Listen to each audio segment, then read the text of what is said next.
So magandang gabi guys, GTA Cars po. So nandito tayo ngayon sa kabilang garahe. Ito yung 2017 EcoSport na poging-pogi nating EcoSport. So nareservan to nila Sir Michael and Ma'am Pam all the way from Davao, Davao Oriental. So itong unit na to guys, actually wala siyang problem. Pwede na nga itong i-release kasi sobrang ganda ng unit na to. So kanina, pinakita ko kay na sir, ito pala si Jadnis kanina unit. So yan, scan ulit natin ngayon para makita nyo rin guys. Yan. So kanina all green yan, all green lahat ng module niya. So dito sa GTA, ang laging SOP namin, lagi namin sinasabi, transmission, engine, cooling system, lahat po yan nare-refresh natin. So gawa man yan or sira, palit tayo ng buo, palit tayo ng brand new. So yan, tapos na yung scan, green lahat. ABS, DCM, transmission, PCM. So tingnan nyo to guys, walang ano yan, walang issue. Zero issues yan. Pwede nang i-long drive to, pwede nang i-uwi, pwede nang i-release. So gawa to pero andito sa kabilang garahe, naka-line up na to para ibaba yung transmission. So syempre i-video ulit natin yon, palit tayo ng shift fork ANB and dual clutch kahit walang issue. So itong isang unit naman natin, tong red. So reserve na rin to kay Sir Joshua naman. So shout out Sir Joshua. Itong unit naman na to is ito yung na-feature namin nakaraan. Sira yung shift fork niya. So pinatowing to dito. Nakasked na rin to tomorrow para ibababa yung transmission. So ito, sira yung transmission. Yon, all goods, gawa na siya. Pero parehas yung SOP natin, babata yung transmission buo. Refresh ng cooling system, refresh ng engine. So ganun dito guys sa GTA. So ito pala sila Sir Michael. Ilaland trip na rin sa Davao. So anyhow, kahit saan mo padalhin yan, sa sulok ng Pilipinas, ready for long drive yan. Kasi palit lahat. So abangan nyo guys yung ibang updates dito. Syempre yung mga papaint po natin yung Sir Michael, yung ibang mga panels, and PMS, and full refresh ng unit. So ganun guys. Dito pala tayo sa kabilang garahe, dito yung daming kotse. So dito yung mga ibang reserve units natin. Ito reserve, Focus reserve, itong charcoal rin, reserve na rin to. So, pero may mga ibang available pa naman tayo. May isa pa tayong red available. Ford Fiesta available din to. Focus, EcoSport na trend, tong black available din. So, may ibang units pa tayo sa kabila guys. So, yun muna update. So, in-explain lang namin kung dito kahit gawa or sira, palit lahat. So, yun guys. Thank you for watching. Abangan natin updates dito. And visit kayo dito guys sa amin. So, thank you. So magandang hapon guys sa GTA Cars po. So quick update dito sa workshop, dito sa workshop ngayon. Ito yung EcoSport nila Sir Michael and Ma'am Pam. Babiyahin nila ito sa Davao or via land trip. So ito yung transmission, ito yung pinakita namin sa inyo ng the other day. So ito yung scan natin. Pag scan niya, nakita nyo, green lahat, walang issue. Alaga to ng first owner.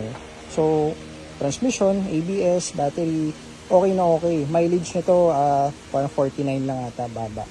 So, regardless, kahit walang issue, para sigurado, at laging sigurado, dito sa GTA. So, baba natin yung transmission. Kasi, yun nga, wear and tear kasi yun eh. So, regardless, kahit walang issue. Ayan, so, yung transmission, yung housing, sana ba yung lumang parts? Ito yung lumang parts. So technically, okay yan. Okay yung brake clutch, okay yung shift fork, A and B, okay yung clutch release bearing. So, eto, palit pa rin tayo.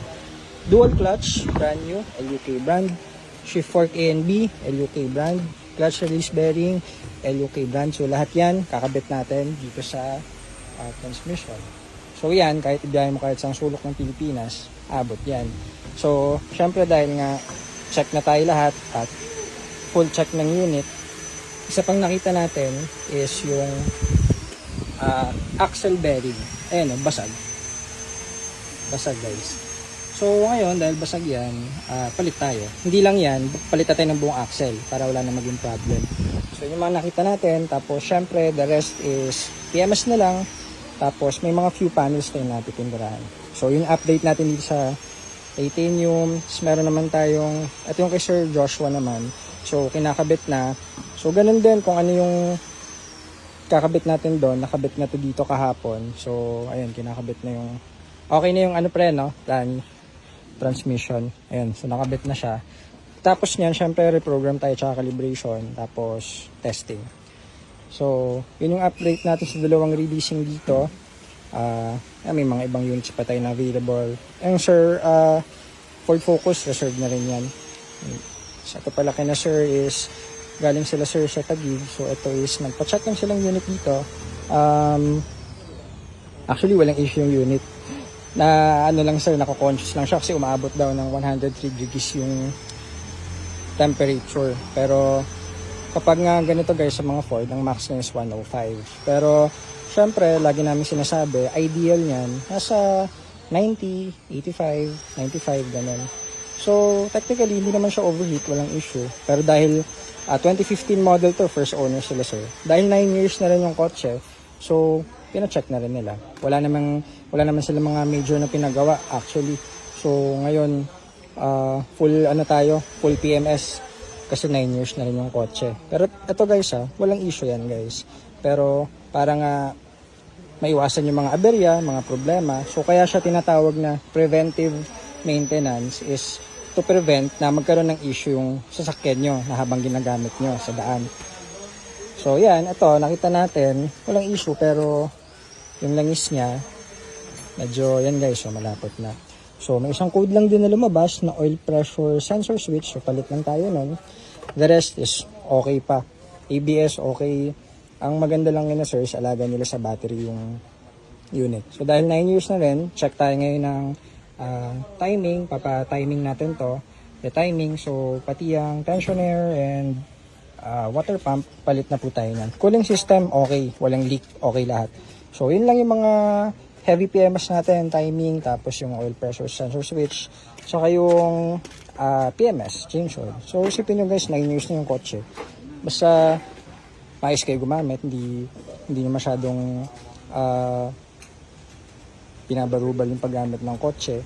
So, alagaan kayo niyan. Yun nga lang, 9 years na. So, yun pa lang yung gagawin dito sa unit. Ganda po, inis pa sa first owner sila sir.